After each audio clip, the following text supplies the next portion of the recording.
जो हमारे पूर्वजों से हमें मिलती आई है उसमें ज़रूर अच्छी चीज़ों को रखना चाहिए। उर्दू लफ्ज़ अच्छा है, शायरी अच्छा है, लेकिन नई चीज़ों को भी हमें फास्ट लर्न करना चाहिए। जैसे सोशल मीडिया है, ट्विटर है, वीमेन ऑर्गेनाइजेशन पहले ज़्यादा ज़रूरत नहीं थी, अब बहुत ज़्यादा ज़रूरत है और इनका बड़ा रोल हो सकता है। तो मैं आप लोगों से यही कहूँगा कि इसको करने की ज़रूरत बहुत है। तो बात वो भी होनी चाहिए कि काम की भी बात होनी चाहिए, किसी की समस्या है उसको भी रखने दी। जीवन तो उसी से चलने वाला है ना भाई। काम की बात भी ज़रूर करें, वरना आप why have you come here, then what will you go with. Geetanjali ji बहुत अच्छा जानती हैं और इतना कुछ इन्होंने समाज को कंट्रीब्यूट किया। हम आप सबकी तरफ से इनको धन्यवाद देते हैं कि इन्होंने स्ट्रगल किया और अपना जो इन्होंने एक्सपीरियंस शेयर किया, बिल्कुल करेक्ट एक्सपीरियंस शेयर किया। तो बात ये आती है, अभी ये बता रही थी, क्या could I get your name please? Neetu Verma. देखिए ऐसा है कि exception is not a rule. जैसे कि my wife has more liberty than myself, तो बट रियलिटी नहीं है समाज। अच्छा, कहीं मिसयूज भी होते। फीमेल को एक्चुअली फ्रंट पर लड़ना है। ये बरखत रहन जी बहुत सही डायरेक्शन में काम करती हैं कि सोशल टैबू और रिलीजियस टैबू कंट्रोल तो हाँ 93% सेक्सुअल वायलेंस कहाँ से होता है? सर्वे है, रिलेटिव से होता है। वहाँ पर पुलिसिंग तो नहीं की जा सकती, वहाँ पॉलिटिशियन तो जिम्मेदार नहीं है। तो कोई घटना हो, पुलिस, पॉलिटिशियन, कानून खराब है। 93% इंसिडेंट घरों में होते हैं। ये सर्वे है। तो what is need is to mind set, उसका चेंज करना बहुत ज़रूरी है, माइंड सेट। और ये भी हिम्मत करना चाहिए जहाँ गलत हो, अगर फीमेल गलत है वहाँ भी खड़े हो जाना चाहिए। उससे क्या होता है कि यू गेन द सिंपैथी। एक तरफा भी नहीं होना चाहिए, ये काम ये करती हैं। और लेकिन फिर भी मैं ये कहता हूँ कि ये दुनिया जो भारत का समाज है एक तरफा समाज है और इसमें कोई दो राय नहीं। और इस देश के अंदर क्या है, ये चेस्टिटी हो और प्योरिटी हो, वीमेन के ऊपर बर्डन है। और 10th क्लास में, 12th क्लास में दे आर टॉपर।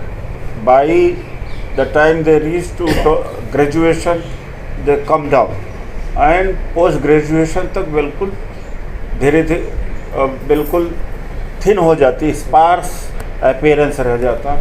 और उसके बाद में प्रोडक्शन में या फील्ड में या सर्विस सेक्टर में और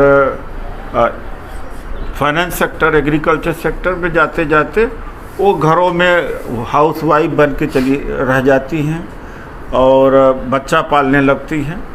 तो इसीलिए भारत का जो लेबर फोर्स रेशियो है 20-21% है। 20-21% ही महिलाएं यहाँ काम करती हैं। दूसरे देशों में 70% है, 80%, और स्विट्ज़रलैंड में तो मेरा ख्याल 80-89% है कुछ है।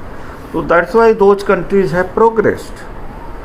तो ये इसलिए कि लड़की बाहर जाएगी, उसकी इज्जत न लूट जाए, या लोग क्या कहेंगे, या हमारे घर के बारे में कहेंगे कि अच्छा ये बेटी की कमाई खाता है, ये बहू की कमाई खाता है। और जो ये गुंडे बदमाश है वो छेड़ेंगे। तो इन सारी चीज़ों के बर्जनाओं में, बंधनों में कैप्चर हो गई है। इसीलिए उसको बैठा के खिलाना पड़ता है मजबूरी में। या तो ये हो कि मोनेटाइज हो, जो होम घर में वो काम करती हैं, वो भी आएगा 50 साल 60 साल के बाद आएगा, मोनेटाइज होगा वो, कि जो बच्चे को पैदा करती है, घर में काम करती हैं, और सुबह से शाम तक वो तो विदाउट वेज करती है। वही हस्बैंड बाहर काम करता है तो सैलरी पाता है, ये विदाउट सैलरी होती, तो मोनेटाइज नहीं इनका लेबर। लेकिन इन सब कंट्रीज में शुरुआत हुई है, but it'll take lot of time. हमारे भारत में चेंजेस बहुत बाद में आता भाई।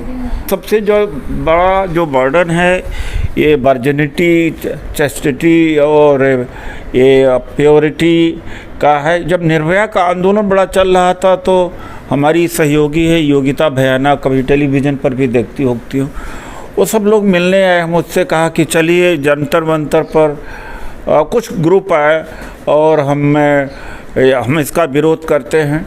और बहुत बड़ा आंदोलन हुआ। मिडिल क्लास तब निकलता था, मिडिल क्लास उसके बाद में निकलना बंद कर दिया। तो ये हमने कहा कि ठीक है हम आऊँगा, मैं ज़रूर आऊँगा, लेकिन क्या तुम रामायण के उस पन्ने को जलाओगे जहाँ कहा गया है शूद्र गंवार ढोल पशनारी ताड़न के। मनुस्मृति में कहा कि महिला को कोई अधिकार नहीं है। और वो दूसरी बात है कि एक बड़ा यहाँ का एक बहुत बड़ा सेक्ट है, नारायण सेक्ट है, उसने कहा कि महिला अगर माहवारी मंथली में अगर रोटी बनाती, खाना बनाती, तो अगले जन्म में कुतिया पैदा होगी। तो ये हालात हैं। तो अब ये जब तक इससे बाहर नहीं निकल पाएंगे बड़ा मुश्किल है। हाँ, सोच से लड़ना और हिम्मत तो करना पड़ेगा, करेज तो करना ही पड़ेगा। तो मैं यही कहना चाहूँगा, नक्स ने और फ्रीडम फाइटर मेमोरियल ने बहुत अच्छा कार्य किया है।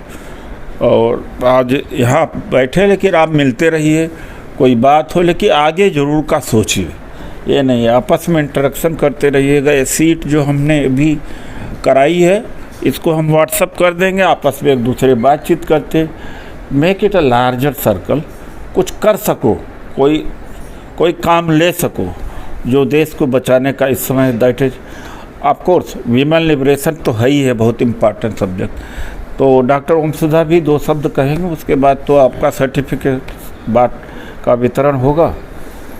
और बड़ा अच्छा लगा आप सब लोगों से मिलके। Thank you ji.